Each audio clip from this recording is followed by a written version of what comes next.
This young man's been getting a lot of attention this week. He dreamed of owning a home without spending one red cent. And believe it or not, he did it using one red paperclip. Don Daylor takes you step by step on his amazing journey.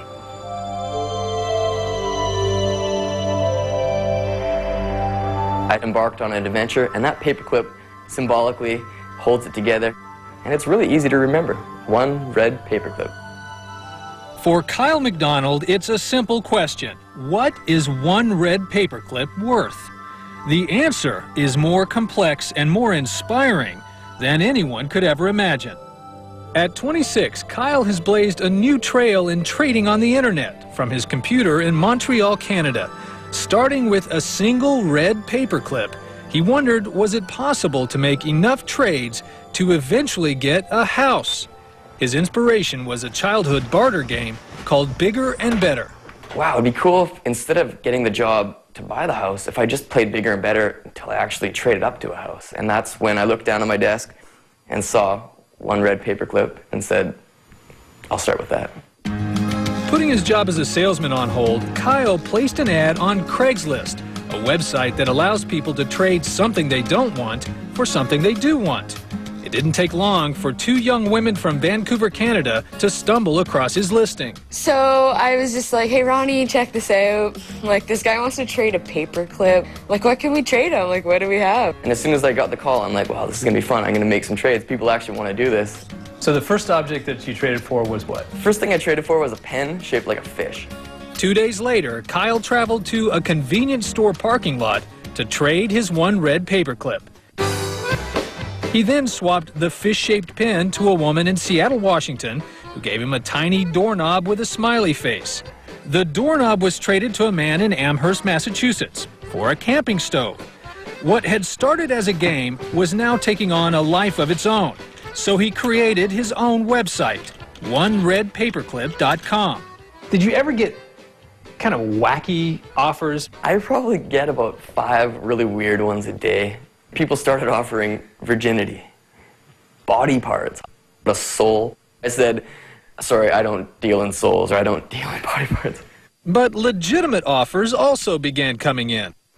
He found a Marine sergeant in California who needed the camping stove and traded for a generator. I went from a generator, which I thought was great, to a keg of beer, which I knew was great. And 2 days later, a local radio DJ named Michel Barrette said, I need to get in on this. I'll offer you my snowmobile.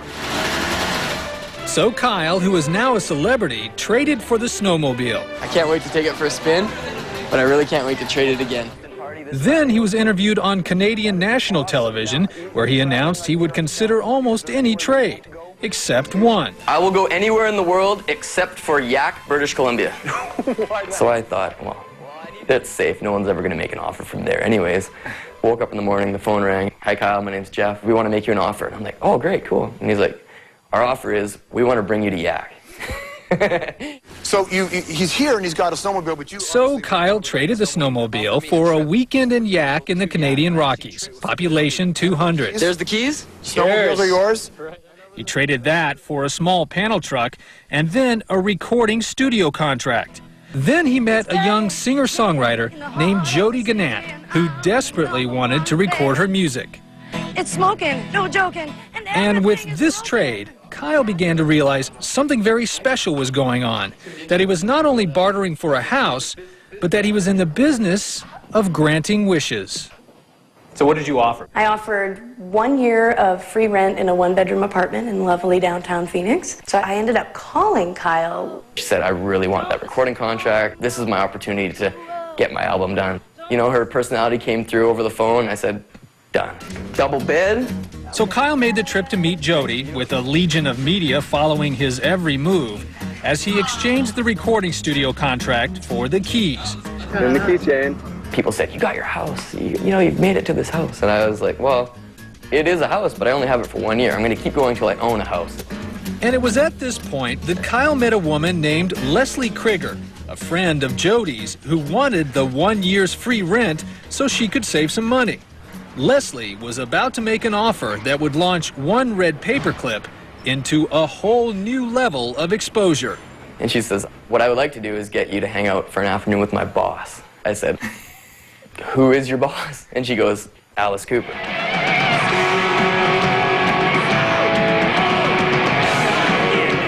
That's Alice Cooper, shock rock legend.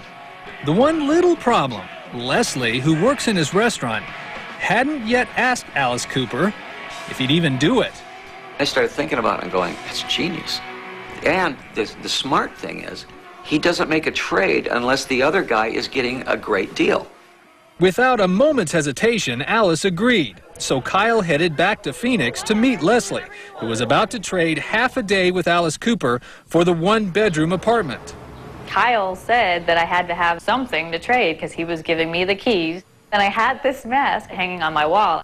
So I actually made the trade wearing an Alice Cooper mask, shaking her hand on the front patio to her house. So there was a bit of symbolic trading going on as well. When Kyle posted Alice Cooper on his website, offers came pouring in by the thousands. But the next trade would be different from all the others. Kyle was about to make his first calculated decision.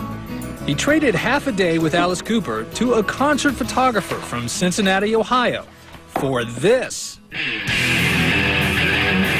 A motorized KISS snow globe. His legion of fans were stunned. How could a snow globe worth maybe $20 get him closer to his house? But Kyle knew that actor Corbin Burnson, best known for his role in the TV show L.A. Law, was waiting in the wings because Kyle had found out he had an extensive collection of, you guessed it, snow globes. I have 6,000 of them. You have 6,000 snow globes. And I never heard of the KISS snow globe. And when the snow dome came, I said, Gotta have it. gotta have it. I think I said, no, I need this. So Corbin gave Kyle a speaking role in a movie he's about to direct called Donna on Demand as his next thing to trade. There is someone out there who wants to be an actor, and I think this is an amazing opportunity. You are so excited about this, and you're not the guy who's going to be in the movie. I'm excited about seeing Corbin Burnson's snow globe collection. What happened when you made the trade with Kyle today? All day I was excited, and then when I saw it, it was, you know, that is a beautiful, beautiful snow dome. Wow. Christmas morning. Christmas morning, that's it. Exactly right. God, this is awesome. Look at this. Once again, there was real magic. Kyle touching the life of another person on his journey to turn a paperclip into a house.